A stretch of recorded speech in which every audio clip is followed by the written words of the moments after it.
Bienvenidas y bienvenidos a este programa Sentencias Justas, reflexiones de las y los juzgadores federales.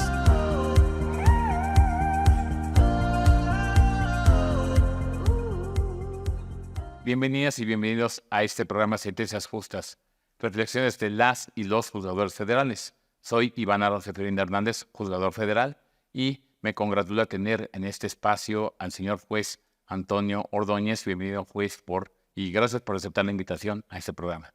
Muchas gracias, magistrado. Estoy encantado por la invitación. Gracias, juez. Y su perfil bastante interesante, como más adelante lo vamos a ver. El programa, como lo saben, está diseñado para que diferentes personas juzgadoras, tanto juzgadoras como juzgadores, podamos acercarnos a la gente en la vía jurisdiccional para explicar las resoluciones.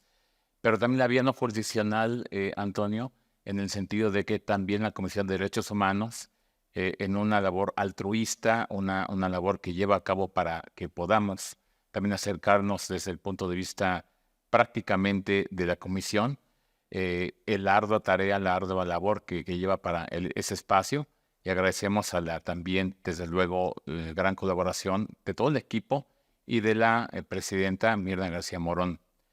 Y bueno, pues como lo dije, el señor juez tiene un perfil bastante interesante. Él es especializado en materia laboral. Hemos tenido por aquí un par de asuntos en materia laboral, pero este se me hace un asunto muy interesante. Y vamos un poco a su perfil profesional. El señor juez es, como todos los juzgadores, como la gran mayoría de juzgadores, tenemos una gran trayectoria académica. El señor juez tiene 2 maestrías, 4 especialidades en nacionales y extranjeras. Incluso está doctorándose sobre todo en materia de derechos humanos, y es catedrático, es profesor, es docente, pero en fin, vamos a ver su reseña profesional para dar una mayor profundización de lo que es el señor juez en su ámbito profesional. Corre video. Juez Antonio Ordóñez Serna. Es licenciado en Derecho por la Universidad Autónoma de Chihuahua, maestro en Amparo por la Universidad de Durango, maestro en Derecho Procesal Constitucional por la Universidad Tecnológica Latinoamericana, especialista en Derecho del Trabajo y Justicia Laboral por la Escuela Federal de Formación Judicial, especialista en Derechos de la Mujer y Grupos Vulnerables, especialista en Mediación y Solución de Conflictos y especialista en Derechos Humanos. Estos últimos 3 por la Escuela de Estudios de Posgrado en Derecho. También es candidato a doctor en Derecho Constitucional, Penal y Amparo por la Universidad Autónoma de Durango.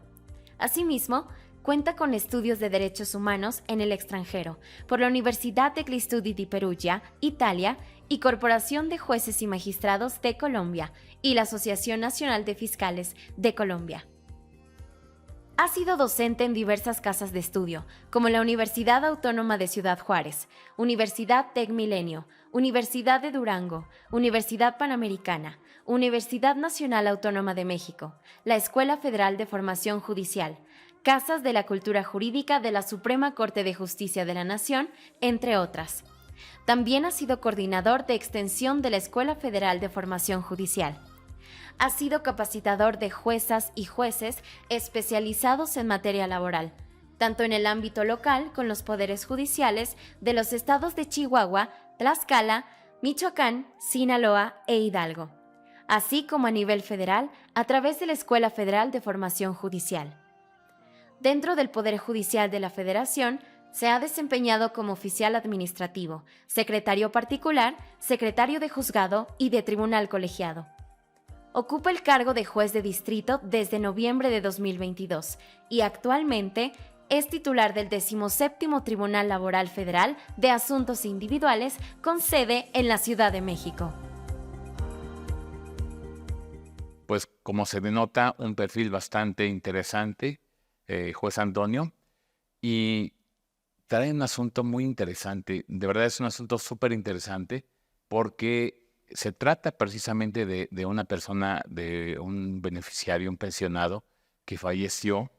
¿Y qué sucede? Regularmente es un hecho conocido para todos nosotros cuando tenemos pues, un familiar fallecido que está pensionado por el IMSS y que eventualmente podemos ir a reclamar diferentes prestaciones como la pensión de viudez, como aguinaldo, como asignaciones familiares, entre otros aspectos más. Cuestiones que queden por ahí de alguna manera pendientes.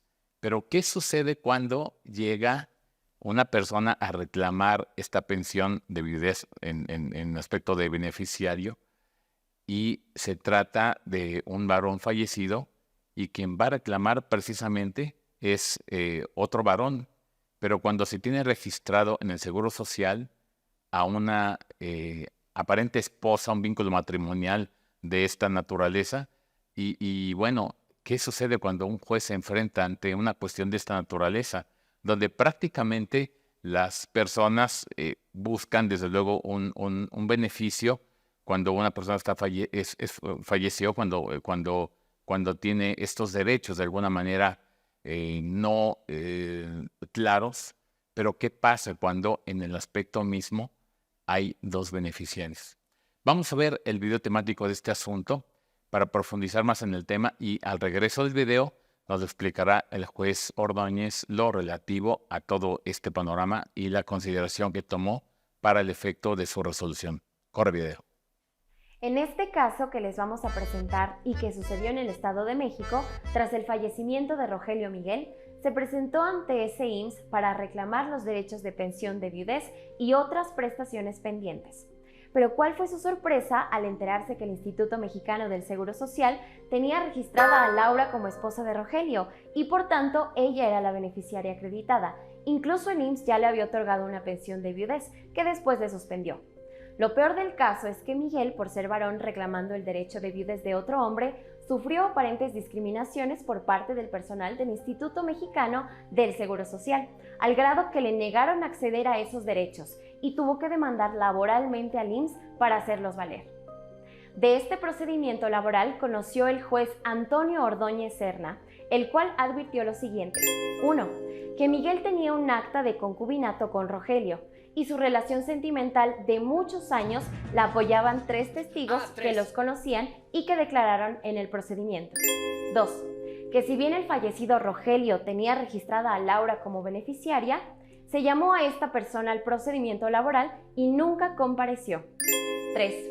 Que las 3 personas que atestiguaron la relación de Miguel y Rogelio jamás dijeron haber conocido a alguna persona de nombre Laura como esposa del pensionado.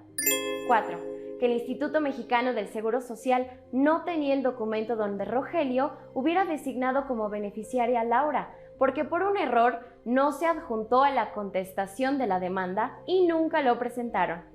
5.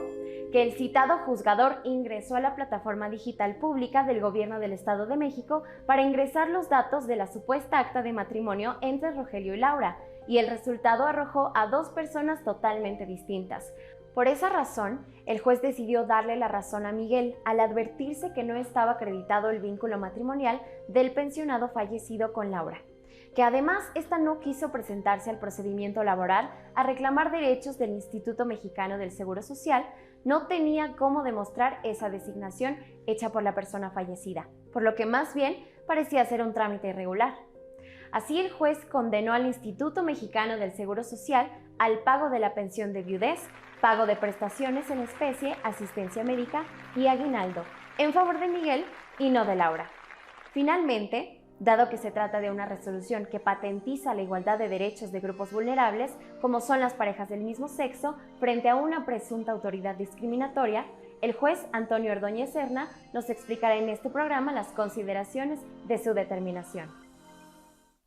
Como pudimos ver el video, bastante interesante el asunto, pero cuán más interesante que juez Antonio nos platiques las consideraciones, todo lo que contextualiza el hecho y la resolución, porque es realmente una resolución bastante evolucionada, y vamos a dar el panorama más adelante del por qué a través de las preguntas que haremos. Pero pues escuchamos, juez, por favor, la gente quiere escuchar también tu panorama al resolver de esta manera.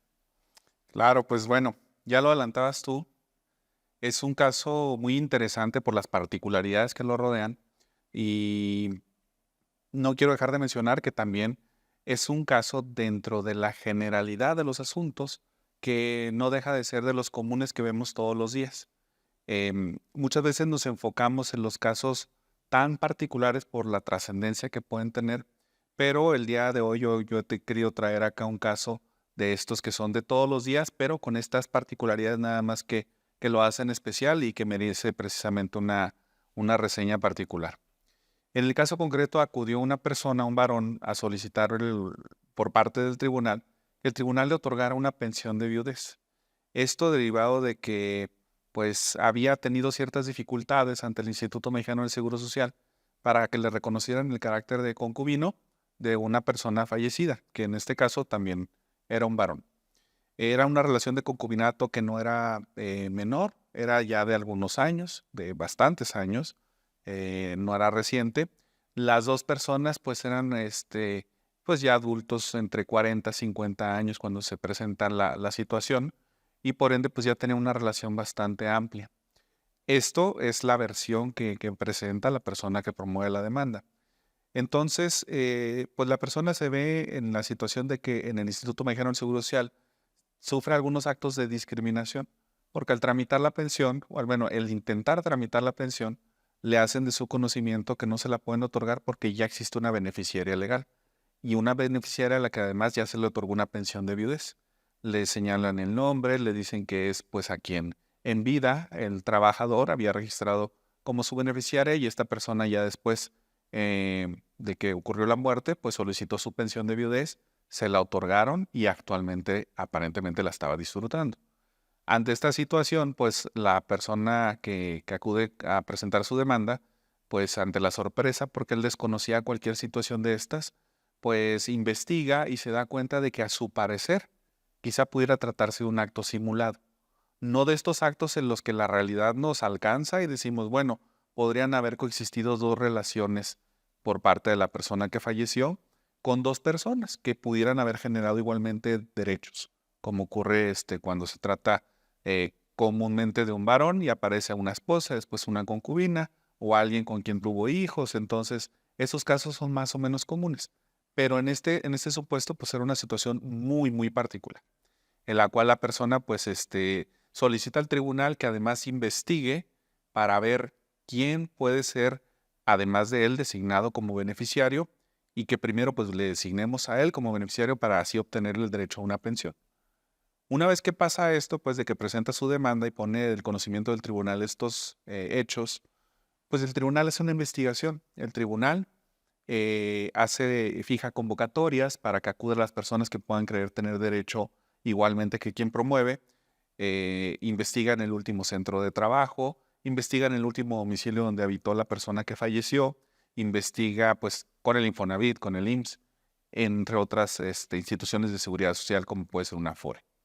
Ya que se agotó por parte del tribunal de investigación, el tribunal integra el asunto y en la investigación, pues el IMSS es el primero que nos dice, oye, pudiera haber una tercera interesada que es quien yo le otorgué una pensión, porque ya se dijo viuda, o sea, había contraído matrimonio con el trabajador fallecido. Entonces, pues la llamamos y resulta que batallamos para encontrarla. Y el IMSS, el domicilio que me da, pues es el que hizo el trámite, el que aparecía en su credencial de lector. Entonces tampoco era de que no fuera su domicilio, que hubiera duda. Lo que pasó ahí fue que la persona decidió no comparecer al juicio y la ley establece una consecuencia. No compareces, no pasa nada. Lo único es de que ya no vas a poder ejercer algún derecho de defensa o de réplica y quedarás a las resultas de este asunto.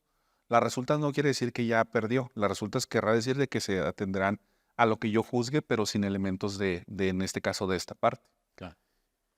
Ya cuando el asunto está para sentenciar, lo llevo a una audiencia de juicio, aunque es un asunto especial que pudiera haberse resuelto por escrito.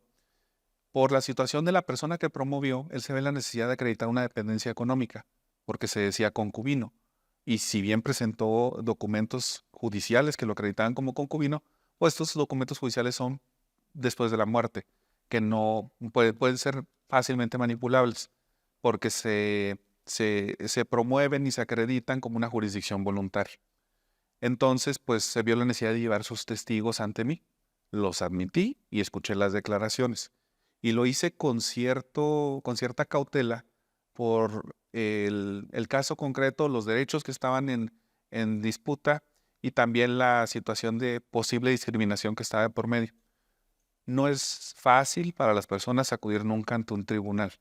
Tampoco es fácil a que les escuchen y que les van a juzgar y que por ende pueden ser juzgados en sentido favorable o negativo. Esta persona además se enfrentó a que tuvo que llevar a 2 personas más, en este caso 2 testigos, a que declararan sobre sus aspectos muy personales, como lo era su relación de concubinato con la persona que había fallecido. Tendrían que, bueno, fueron a exponer cuánto tiempo habían estado en concubinato, viviendo juntos, quién dependía económicamente de quién, cómo era su relación en términos muy generales. Y pues esto quizá para muchas personas puede resultar pues un acto como de una revictimización derivado de la discriminación que ya sufrió ante el IMSS, porque estaba frente a frente con el IMSS a quien le atribuía un acto de discriminación y además tendría que llevar a sus testigos para que ellos declararan sobre cosas muy personales de él. Pero finalmente es un hecho concreto el que se iba a demostrar que era una dependencia económica. Los testigos funcionaron, o sea, declararon hechos que a mí me permitieron convencerme de que sí existía una dependencia económica, pero además de eso que existía una relación de hecho, como lo es el concubinato, que genera derechos y por muchos años, que no me permitía a mí, lugar a dudas de que esa relación sí existió y que además pues no era, digamos, como una relación a medias o compartida con otra persona, como insisto, la realidad nos alcanza y esto puede pasar. Pasa en muchas ocasiones. Entonces, ¿qué procede después de ahí? Con la investigación que advierto que nadie compareció a juicio para pretender hacer valer que también eran beneficiarios, ni siquiera la persona que estaba registrada ante el IMSS, hice un ejercicio muy práctico en la audiencia de juicio, porque la prueba toral del Instituto Mexicano del Seguro Social, por un lado, pues era su otorgamiento de pensión. Y decía, es que yo ya tengo la pensión y mira, en mis registros, esta persona, la mujer, la viuda, había sido designada como beneficiaria por el trabajador. Entonces las preguntas que yo le hago para obtener en qué momento había sido designada como beneficiaria, no me logran extraer ningún dato. Porque se puede registrar como beneficiaria si yo voy hoy al seguro y registro, no sé, a mis papás. Son mis beneficiarios. O bien pueden quedar registrados como beneficiarios y mis papás después de que yo fallezca piden una pensión de ascendencia. Entonces puede ser antes y puede ser después de la muerte. Lo que yo quería que el Instituto Mexicano del Seguro Social me dijera es cómo había ocurrido esto. No supieron decírmelo. Entonces, pues no tenía un dato objetivo, como decía el IMSS, de que el trabajador la había dado de alta como su beneficiario. No había un documento firmado por él. No había una designación. Entonces esto podía ocurrir que como el IMSS le dio la pensión, el IMSS reflejara en sus registros que era beneficiario. Luego de esto entonces, continuando con los ejercicios de la audiencia de juicio, que esto es lo bonito de los asuntos orales, tú lo sabes muy bien, ahí uno se impone directamente de todo. Como el IMSS me lleva al juicio una prueba que es un acta, una copia certificada de un acta de matrimonio, que es en la que él se basa para hacer todo este trámite y resolución y otorgamiento de una pensión de viudez. Todas las actas, de hecho era de aquí del Estado de México, en mi anterior adscripción de Naucalpan, todas las actas de los estados vienen con un código de verificación. Entonces, tú tienes el documento y cualquier persona que tengamos esos datos, podemos ingresar a internet, poner un folio y nos arroja el sistema del gobierno los datos del acta para ver si el acta es fidedigna, ¿no? Entonces, sin necesidad de que alguien me objete el acta de falsa, yo puedo analizar su autenticidad en un ejercicio de conocer la verdad como pruebas para mejor proveer o medios de perfeccionamiento de pruebas para conocer la verdad. ¿Qué es lo que hice? Pues hice este ejercicio con mi celular, puse un código QR, me llevó a un sistema, le puse unos códigos y, oh sorpresa, lo que pasa es de que el sistema me arroja todos los datos de personas distintas, contrayentes distintos a los que aparentemente decía el acta de matrimonio que había presentado ante el IMSS. Pues esto da lugar, desde luego, a que yo, sin determinar, porque no es mi materia, si vale o no vale ese matrimonio, si es nula o no esa acta de matrimonio, simplemente le restó cualquier valor probatorio.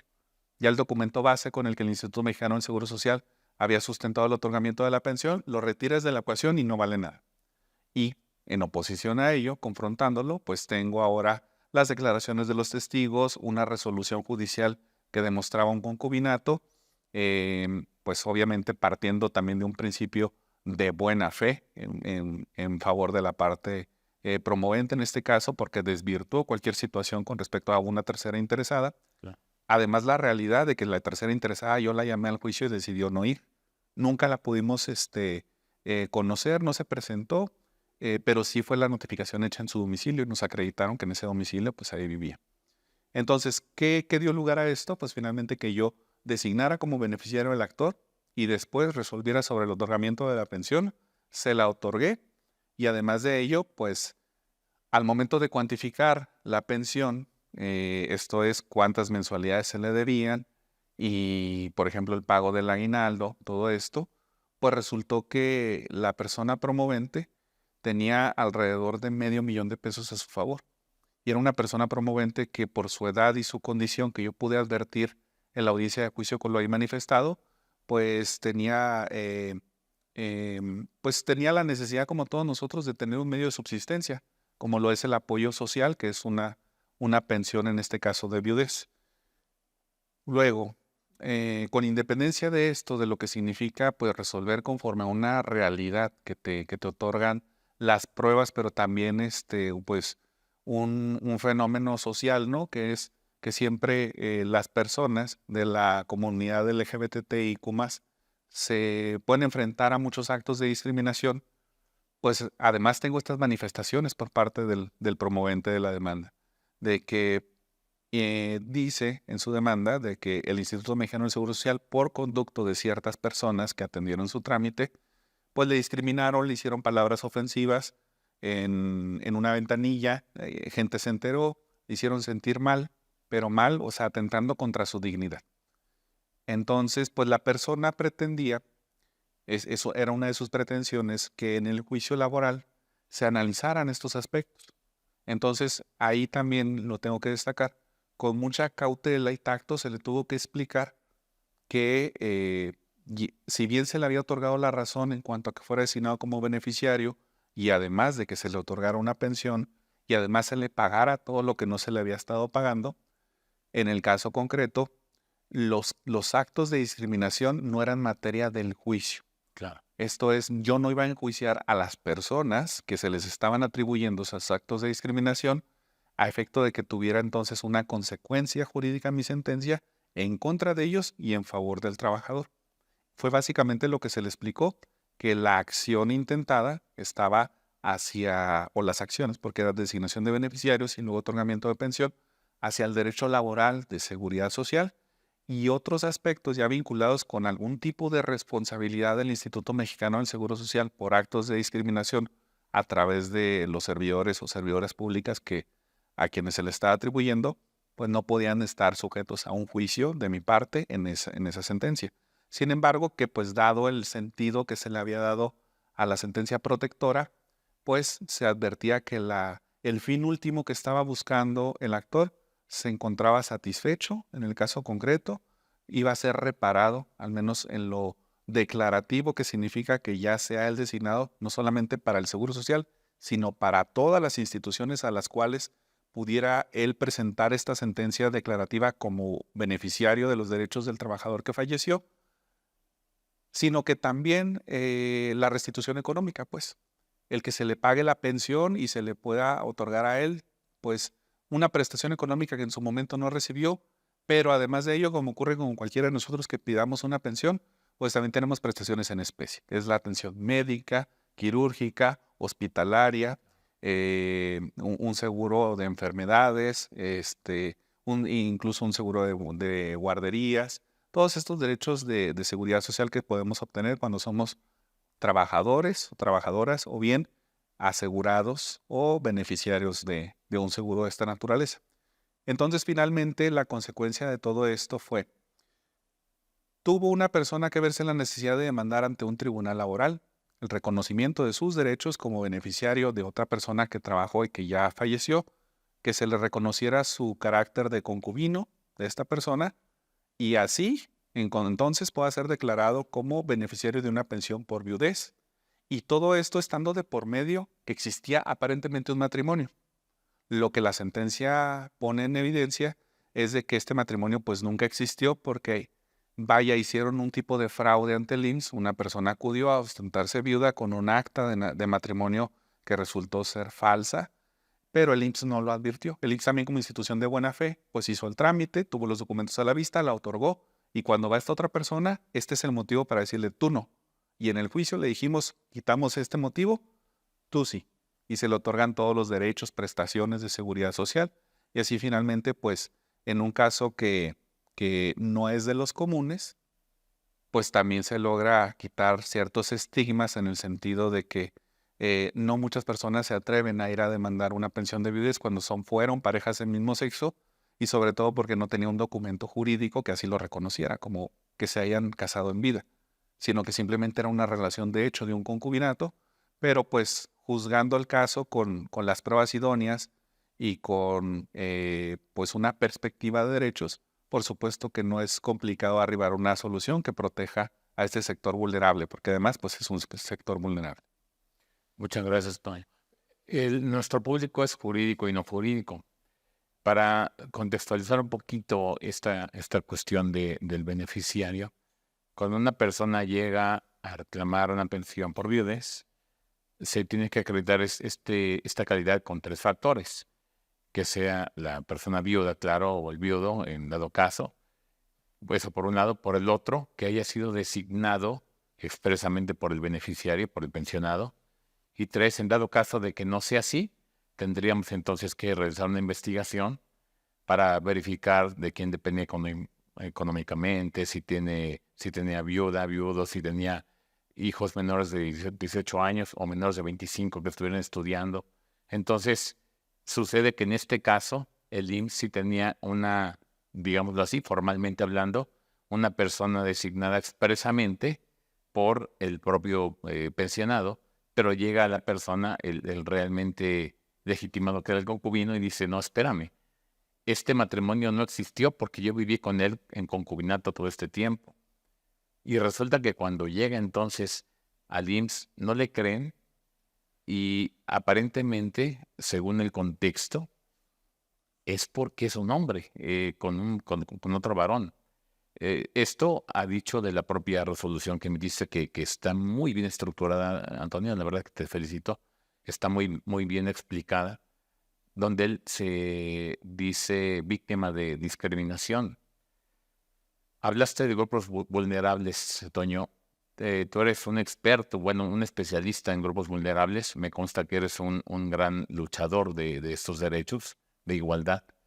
¿Le puedes explicar a la gente, al público, por qué en este caso tendremos a un grupo vulnerable en el caso del concubino que fue a reclamar o fue a ostentarse como beneficiario? Claro, y bueno, la pregunta es de cajón, siempre que tocamos este tema.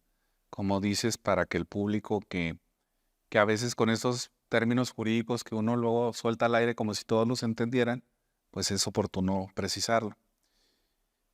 Siempre los grupos vulnerables, históricamente vulnerables, pues, son aquellas personas que se encuentran o que nos encontramos en una clara desventaja frente a todos los demás del bloque de la sociedad, inclusive en el mismo sector social donde nos encontramos, inclusive en tu propia casa.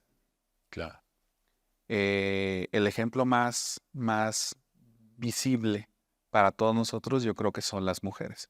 Históricamente, cómo han luchado por los derechos y siguen luchando por los derechos, y falta mucho todavía que hacer al respecto.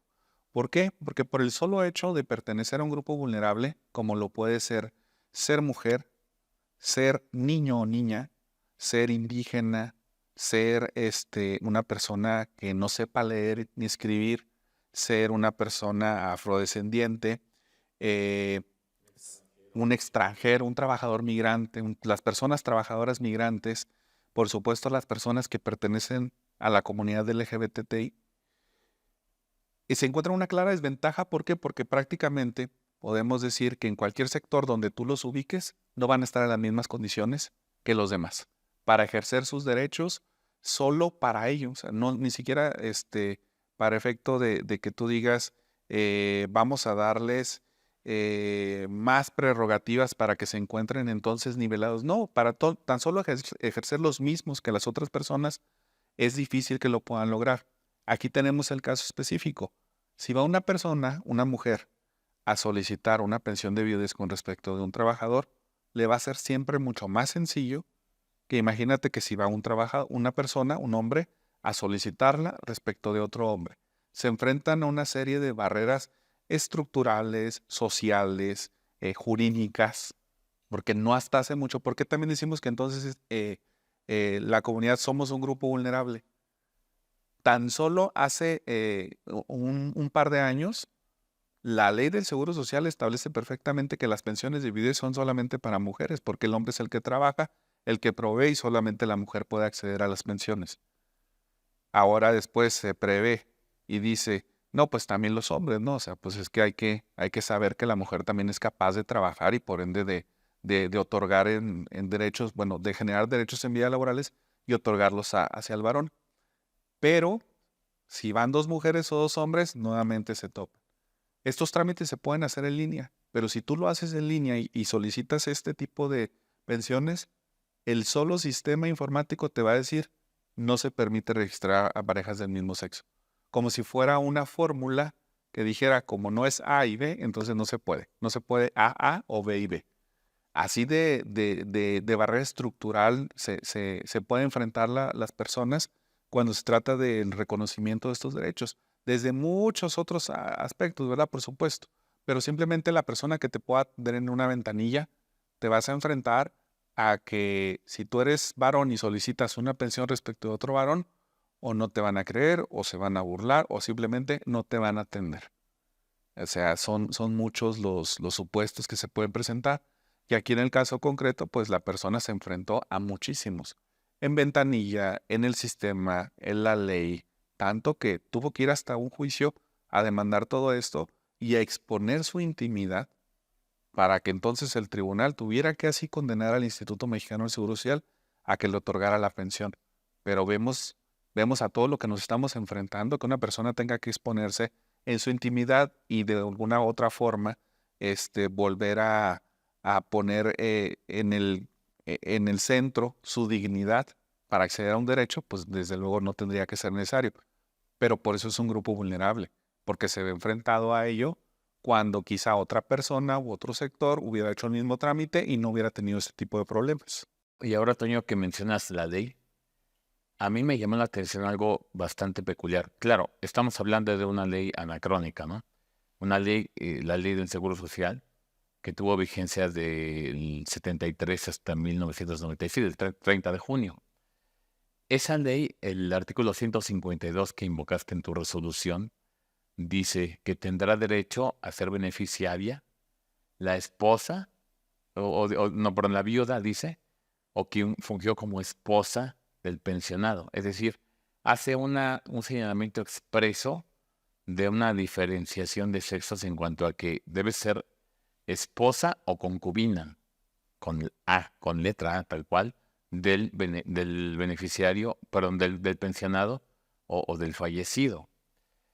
Y en la resolución, claro, entiendo que uno de los obstáculos que él enfrentó fue que no era esposa o concubina, hablo literal con letra A, porque la ley así lo establece, pero ¿cómo se zanjan estos sesgos normativos, es decir, estas deficiencias en la ley, cuando hay una, pues realmente diferenciación de sexos para obtener un trámite o para obtener un derecho sustantivo? ¿Cómo en la resolución se atiende esto cuando la ley es literal y habla de hombre-mujer? Pues mira, ya ves que en los manuales para juzgar con perspectiva de género nos dejan clarísimo. Tienes que cuestionar la neutralidad del derecho aplicable. Y lo cuestionas hasta desde cómo está redactado. A veces el contenido aparentemente pudiera resultar socialmente aceptado, pero tú ya te toca analizar un caso en el cual la simple redacción de la ley ni siquiera encuadra para que proteja a todas las personas y sabes que ahí hay una categoría sospechosa de volada, sin dudarlo. Porque si yo estuviera resolviendo el caso visto desde el género por una afectación a una mujer por el solo hecho de ser mujer, te puedo decir, para empezar, están poniendo de que la mujer no trabaja, que el que trabaja es el hombre y que por ende quien va a ser viuda beneficiaria de una pensión de viudez, evidentemente, pues es la mujer. Entonces, obviamente que la redacción de la norma pone a la mujer como si fuera la que no trabaja, la que tiene que estar en el hogar, y al varón como aquel que es el proveedor económico, ¿verdad? Entonces, pues tan solo la fórmula desde ahí estamos mal. Ahora imagínate lo que todavía se amplifica esta redacción de la norma cuando hablamos de parejas del mismo sexo. Puedan ser concubinas o concubinos o puedan incluso ser viudos por haber contraído un matrimonio formalmente conforme a las leyes que así se lo hayan permitido. Ni siquiera con matrimonio nos salvamos de que se nos vaya a negar un trámite y ya que decir un otorgamiento de una pensión porque el sistema o las leyes no lo permiten. Entonces, la realidad hoy día es de que te tienes que ver obligado a demandarlo para entonces que el Estado te lo tenga que reconocer. ¿Hasta dónde hemos tenido que llegar? Por eso cuando vemos las normas así, pues tenemos que darle en todo caso la interpretación que corresponde para que pueda ser destinataria a cualquier persona con independencia de su género, orientación o preferencia sexual, ¿verdad? Aquí estamos hablando de las cuestiones de género, quizá no están en duda porque hablamos de un varón, una mujer, pero todavía si le escarbamos más, donde tengamos una persona no binaria, una persona que no se identifique ni como hombre ni como mujer, etcétera, pues tendremos una cuestión complicada, pero que ya nos corresponde a nosotros como juzgadoras y juzgadores darles el alcance de la ley y en todo caso decir, bueno, aquí dice esto, pero no va exclusivamente hacia un género, sino es hacia las personas. Cuestiono la neutralidad del derecho, cuestiono cómo está redactado y yo le doy la vigencia en un ámbito pues sumamente protector. Y fíjate, Doño, estos foros son muy importantes porque los servidores públicos del Seguro Social no saben que cometen un delito que está en la ley de tortura, que es cuando, por ejemplo, con motivo de raza, de preferencia sexual, de lo que fuera, discriminan a una persona como servidores públicos, la discriminan mediante ofensas o actos discriminatorios. Es un delito. Y yo he tenido en audiencia diferentes personas que ofenden a indígenas, a personas de la comunidad, y por ese solo hecho, siendo servidores públicos, no saben que están cometiendo un delito. Entonces, estos foros son muy importantes para que la gente sepa pues que no puede estar actuando así. Ya ha evolucionado, los derechos humanos son progresivos y eventualmente este tema cada vez va en avance más en igualdad de derechos humanos, y este delito es también muy común, se da mucho en audiencia. Solamente una última pregunta, Tony, porque yo creo que a la gente le interesaría mucho ver tu resolución. ¿Podríamos compartirla en el link de Sentencias Justas, la versión pública, para que pudiera acceder a ella? Con muchísimo gusto, es totalmente para ustedes, para todo el foro que nos escucha. Como lo saben, las sentencias siempre tienen una versión pública y son de acceso a toda la sociedad conforme a un principio que nos rige, ¿verdad?, que es la publicidad de nuestros actos como personas servidoras públicas, como tribunales. Entonces, con mucho gusto lo proporcionaré y con un solo clic podrán descargar la sentencia. Pues, Antonio, gracias por estar aquí, por esa persona que obtuvo una sentencia realmente favorable, que tenía que ser desde luego de esa manera porque era legitimado para ello, por esa persona y por la sociedad y por la igualdad de los derechos humanos por la que tanto luchas. Gracias por emitir una sentencia justa y por estar aquí en el programa. Muchas gracias a ti, Iván. Por supuesto, todo el equipo que está detrás de este programa, que es bastante amplio. A JUFED, a la Comisión de Derechos Humanos del Estado de México. Muchas gracias por la elaboración y todo el trabajo que significa programas como estos, porque finalmente nos acercan a la sociedad, que es el objetivo de todo esto. Muchas gracias. Muchas gracias. Y a los que nos siguen en redes, muchas gracias por estar siempre viendo los programas. Son para ustedes, son para acercarnos a ustedes, fines totalmente altruistas. Hasta luego. Bienvenidas y bienvenidos a este programa Sentencias Justas, reflexiones de las y los juzgadores federales.